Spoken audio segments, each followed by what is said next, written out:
बिस्मिल्लाहिर्रहमानिर्रहीम। आज जो हमारा डिस्कशन का टॉपिक है वो है सिकल सेल एनीमिया। ठीक है, हम एनीमिया को डिस्कस कर रहे हैं। एनीमिया के हमने पहले 3-4 टाइप्स पढ़ी हैं। ठीक है, एप्लास्टिक है, परनीशियस है, हिमोलाइटिक है, फिर उसके अंदर हमारे पास iron deficiency, folic acid deficiency anaemia, ये सारे टाइप्स आ गए थे। ठीक है, और आज जो हमने डिस्कस करना है वो कौन सी टाइप है? Sickle cell anaemia.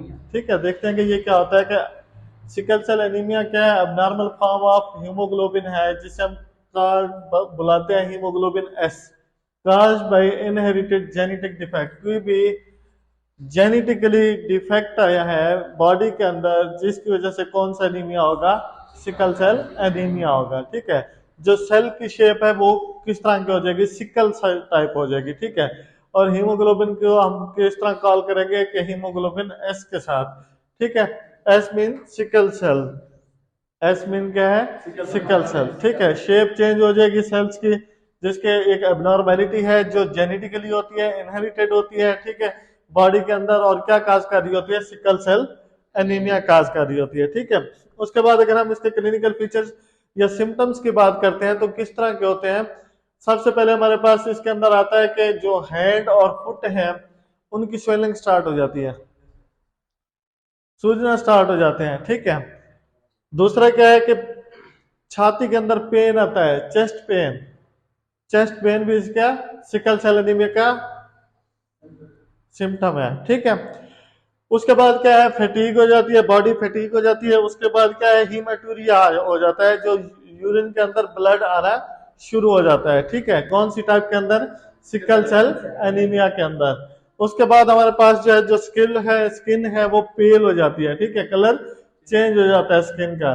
Then splenomegaly हो जाती है, जो स्प्लीन है उसकी इनलार्जमेंट स्टार्ट हो जाती है, उसका साइज बढ़ना शुरू हो जाता है। कौन सी टाइप के अंदर? सिकल सेल एनीमिया के अंदर। ठीक है, उसके बाद अगर हम देखते हैं कि इसको हमने किस तरह डायग्नोस करना होता है, तो स्किलिंग ऑफ नॉर्मोब्लास्ट सेल्स हैं due to low oxygen tension. Oxygen consumption कम हुई है, ऑक्सीजन की कमी की वजह से क्या हो गया कि नॉर्मोब्लास्ट की सिकलिंग हो गई है। ठीक है, उसके बाद क्या है? इसके अंदर हमारे पास हीमोग्लोबिन जो है वो 8 ग्राम परसेंट से कम है, जो हमें बता रही है कि इसको क्या हो रहा है? सिकल सेल एनीमिया हो रहा है। ठीक है, उसके बाद होता है कि presence of haemoglobin S demonstrated by examination of RBCs. अब इसको हम किस तरह डिमॉन्स्ट्रेट करते हैं, किस तरह डायग्नोज करते हैं? कि आरबीसीज को चेक करते हैं। ठीक है, उनके शेप को चेक करते हैं, सेल्स की शेप को चेक करते हैं कि सेल की शेप अगर चेंज हो रही है तो वो किस तरह की हो रही है। ठीक है, साइज के ऊपर अफेक्ट हो रहा है तो किस तरह हो रहा है, तो वो चीज हमें बताती है कि वो किस तरफ जा रहे हैं, सिकलिंग की तरफ जा रहे हैं, जो कौन सी काज कर रहा है? सिकल सेल एनीमिया काज कर रहा है। ठीक है, उसके बाद हम देखते हैं कि इसका ट्रीटमेंट क्या होता है। ट्रीटमेंट बेसिकली किसकी कमी की वजह से हो रहा है?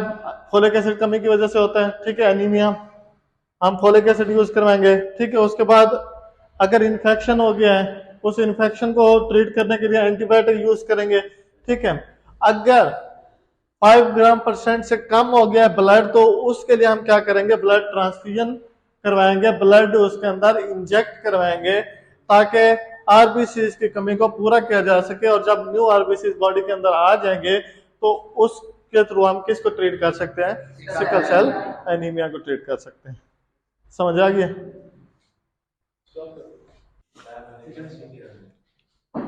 अब हमने जो पढ़ना है वो टॉपिक है ESR, erythrocyte sedimentation rate. Erythrocyte sedimentation rate क्या होता है? In the presence of anticoagulant the process of RBCs from specimen of blood is known as sedimentation. वो क्या कहता है कि हमारी, अगर हम ब्लड लेते हैं, ठीक है, किसी भी, आप लोगों को ये हम ESR का टेस्ट भी करवाएंगे, ये इसका प्रैक्टिकल है, इसका प्रैक्टिकल भी करवाएंगे। तो वो कहता है कि ESR को टेस्ट करने के लिए, इसकी सेडिमेंटेशन को देखने के लिए हम एक एंटीकोएगुलेंट ऐड करते हैं।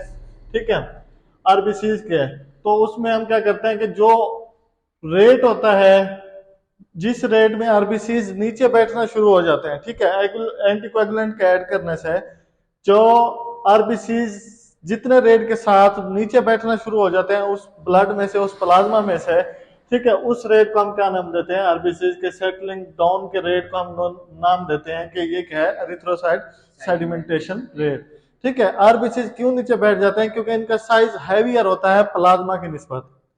ठीक है, ब्लड के अंदर हमारे पास प्लाज्मा है, आरबीसीज हैं, डब्ल्यूबीसीज हैं। ठीक है, तो आरबीसीज को जब हम इसकी सेडिमेंटेशन रेट को देखते हैं, इसके बैठने के रेट को चेक करते हैं, तो क्या है कि ये क्यों बैठ जाते हैं, एक तो इनका साइज हैवियर है, ठीक है, प्लाज्मा से, ये प्लाज्मा से नीचे बैठ जाते हैं। ठीक है, दूसरा हम एंटीकोएगुलेंट ऐड कर रहे हैं इसके अंदर, ठीक है, जिसकी वजह से हम इसके ईएसआर को चेक कर सकते हैं, एरिथ्रोसाइट सेडिमेंटेशन रेट को चेक कर सकते हैं। ठीक है, कुछ नॉर्मल वैल्यूज होती हैं इसकी ईएसआर की, कौन कौन सी होती हैं, दो तरह के मेथड हम यूज करते हैं, एक वेस्टर्जन मेथड यूज करते हैं, दूसरा विंट्रोब्स मेथड यूज करते हैं। ठीक है, वेस्टर्जन मेथड के अंदर जो नॉर्मल वैल्यू आती है मेल की, वो है 5 to 10 mm, ठीक है, मिलीमीटर।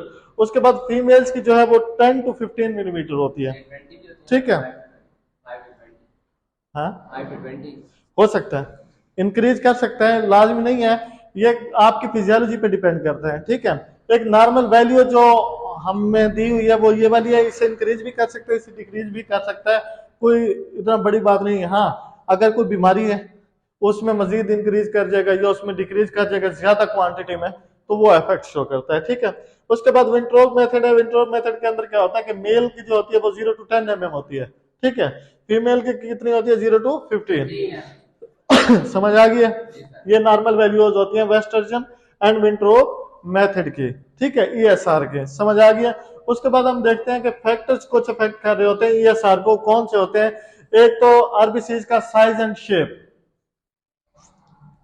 अगर हम ESR erythrocyte sedimentation rate perform कर रहे हैं तो उसके अंदर कौन कौन से फैक्टर जो है वो अफेक्ट करते हैं, उसमें सबसे पहले है आरबीसी का साइज एंड शेप। ठीक है, अगर साइज बड़ा है या शेप चेंज है तो वो अफेक्ट कर सकती है ईएसआर को।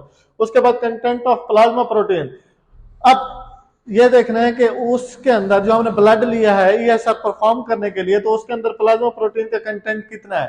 ठीक है, कम है, ज्यादा है, तो वो अफेक्ट करेगा किसके ऊपर, ईएसआर के ऊपर। ठीक है, उसके बाद speeding of Rolex formation. Rolex formation process है जो ईएसआर के दरमियान हो रहा होता है जब हम ईएसआर परफॉर्म करते हैं। ठीक है, तो रोलेक्स फॉर्मेशन लेयर टाइप बन जाती है, तो अगर वो जल्दी बन रही है या अपने टाइम से कम टाइम में बन रही है तो वो भी अफेक्ट कर सकती है किसको, ईएसआर को अफेक्ट कर सकती है।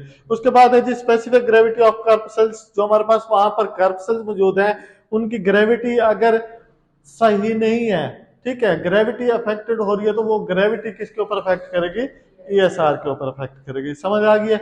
उसके बाद है जी कंसेंट्रेशन ऑफ कोलेस्ट्रॉल, अगर कोलेस्ट्रॉल लेवल की ज्यादती हो गई है या कमी हो गई है तो वो भी अफेक्ट करेगी किसके ऊपर, ईएसआर के ऊपर। ठीक है, उसके बाद टेम्परेचर, टेम्परेचर अगर बढ़ जाता है 20 डिग्री से ऊपर हो जाता है तो वो भी ईएसआर के ऊपर अफेक्ट करेगा, वो इंक्रीज कर देगा ईएसआर को।